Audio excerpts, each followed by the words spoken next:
कहानियां तो बहुत बनी, लेकिन रियल लाइफ की केमिस्ट्री जब रियल लाइफ के इश्क में बदल जाए तो बवाल होना तय है।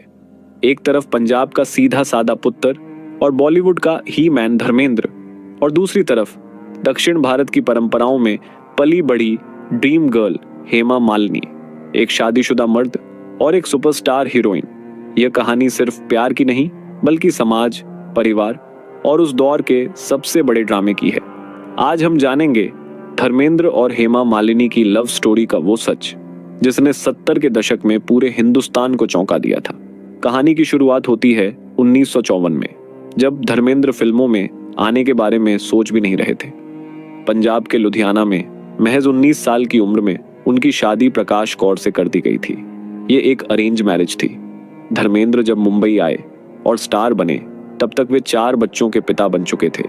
उनकी दुनिया अलग थी और हेमा की दुनिया बिल्कुल अलग। साल था 1970। फिल्म थी तुम हसीन मैं जवान। यही वो फिल्म थी जहां धर्मेंद्र और हेमा पहली बार मिले। धर्मेंद्र को हेमा की खूबसूरती और उनके संकोची स्वभाव ने पहली ही नजर में दीवाना बना दिया था। कहा जाता है कि शूटिंग के दौरान धर्मेंद्र कैमरामैन को चुपके से पैसे दिया करते थे ताकि रोमांटिक सीन्स के रीटेक बार बार हों और उन्हें हेमा के साथ ज्यादा वक्त बिताने को मिले। धीरे धीरे हेमा, जो शुरू में धर्मेंद्र से दूरी बनाती थी, उनके सेंस ऑफ ह्यूमर और सादगी पर दिल हार बैठी। लेकिन यह प्यार आसान नहीं था। सबसे बड़ी दीवार थे हेमा के पिता। वे सख्त खिलाफ थे कि उनकी बेटी एक शादीशुदा आदमी से मिले। अक्सर शूटिंग पर हेमा के परिवार का कोई न कोई सदस्य मौजूद रहता था ताकि धर्मेंद्र उनके करीब ना आ सके। इस कहानी में ट्विस्ट 1 तब आया जब 2 और सुपरस्टार्स की एंट्री हुई, संजीव कुमार और जितेंद्र। संजीव कुमार हेमा को बेहद चाहते थे, लेकिन हेमा ने उनका प्रस्ताव ठुकरा दिया। तब हेमा के परिवार ने फैसला किया कि उनकी शादी जितेंद्र से करा दी जाए। यह किस्सा किसी फिल्म की स्क्रिप्ट से कम नहीं है। 1974 में हेमा और जितेंद्र की शादी तय हो गई।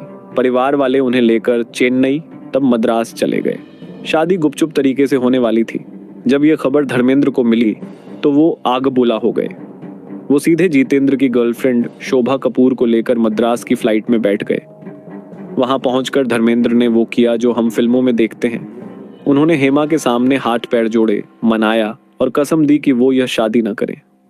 आखिरकार हेमा का प्यार जीत गया और जितेंद्र के साथ उनकी शादी टूट गई। हेमा तो मान गई, लेकिन अब सवाल था धर्मेंद्र की पहली पत्नी प्रकाश कौर का। हिंदू मैरिज एक्ट के तहत पहली पत्नी को तलाक दिए बिना धर्मेंद्र दूसरी शादी नहीं कर सकते थे, और प्रकाश कौर ने तलाक देने से साफ इनकार कर दिया था। लेकिन दोस्तों, सबसे बड़ा सवाल यह था कि आखिर यह शादी हुई कैसे? क्योंकि 1955 के हिंदू मैरिज एक्ट के मुताबिक अगर पहली पत्नी जिंदा है और तलाक नहीं हुआ है तो कोई भी हिंदू मर्द दूसरी शादी नहीं कर सकता। अगर वो ऐसा करता तो उसे जेल हो सकती थी। धर्मेंद्र बुरी तरह फंस चुके थे। उनकी पहली पत्नी प्रकाश कौर ने साफ कह दिया था कि वो किसी भी कीमत पर धर्मेंद्र को तलाक नहीं देंगी।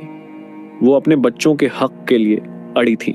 अब धर्मेंद्र के पास हेमा को अपना बनाने का कोई कानूनी रास्ता नहीं बचा था। तभी वकीलों ने उन्हें एक ऐसा रास्ता दिखाया जो बेहद विवादित था। वह रास्ता था धर्म परिवर्तन का। इस्लाम धर्म में एक पुरुष को एक से ज्यादा शादियों की इजाजत है। रिपोर्ट्स और वायरल हुए निकाहनामे के मुताबिक इस कानूनी अड़चन को दूर करने के लिए धर्मेंद्र और हेमा ने इस्लाम कबूल किया। यही वजह थी कि उनके नाम बदले गए। निकाह पढ़ने के लिए धर्मेंद्र बने दिलावर खान और हेमा मालिनी बनी आयशा बी। दस्तावेजों के मुताबिक 21 अगस्त 1979 को गुपचुप तरीके से उनका निकाह हुआ। इसमें 1,11,000 रुपए की मेहर तय की गई थी। यह सब सिर्फ इसलिए किया गया ताकि उनकी शादी को कानूनी मान्यता मिल सके और धर्मेंद्र पर कोई पुलिस केस ना हो। हालांकि इस निकाह को उन्होंने दुनिया से छिपा कर रखा।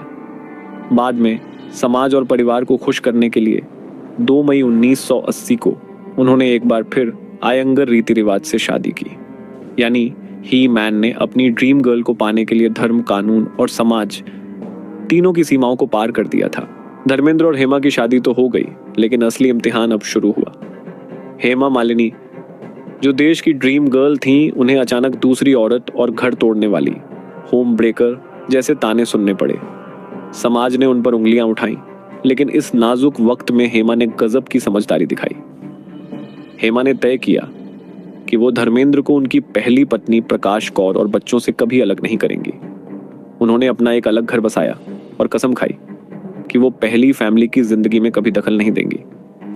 उधर धर्मेंद्र ने भी रियल लाइफ में एक मुश्किल डबल रोल निभाया। वो दिन में अपने पहले परिवार और बच्चों सनी बॉबी के साथ वक्त बिताते और शाम को हेमा के पास आते। उन्होंने दोनों परिवारों की जिम्मेदारियां बखूबी उठाई, लेकिन इस कहानी में सबसे बड़ा त्याग प्रकाश कौर का था। उन्होंने अपने पति के बन जाने का दर्द सहा, लेकिन अपने बच्चों की खातिर खामोश रही। एक बहुत ही दुर्लभ इंटरव्यू में प्रकाश कौर ने कहा था, धर्मेंद्र भले ही एक वफादार पति साबित न हुए हों, लेकिन वो दुनिया के सबसे अच्छे पिता जरूर हैं। ये एक लाइन उस महिला के बड़े दिल और गहरे दर्द दोनों को बयां करती है। आज 40 साल से ज्यादा वक्त बीत चुका है। वहां यह जोड़ी तमाम तूफानों के बावजूद आज भी चट्टान की तरह मजबूत है। उनकी 2 बेटियां हुई, ईशा और आहना, जिन्होंने दोनों के रिश्ते को और गहरा कर दिया। सनी और बॉबी देओल भी आज अपने पिता के इस फैसले के साथ शांति से जी रहे हैं, भले ही दोनों परिवार सार्वजनिक रूप से कम मिलते हों। धर्मेंद्र और हेमा की कहानी साबित करती है कि प्यार अंधा होता है। वो न कानून देखता है, न समाज और न ही कोई दीवार। उन्होंने जो किया वो सही था या गलत, इसका फैसला दुनिया करती रहेगी, लेकिन उन्होंने एक दूसरे का साथ कभी नहीं छोड़ा। ये थी बॉलीवुड की सबसे विवादित मगर सबसे असली लव स्टोरी।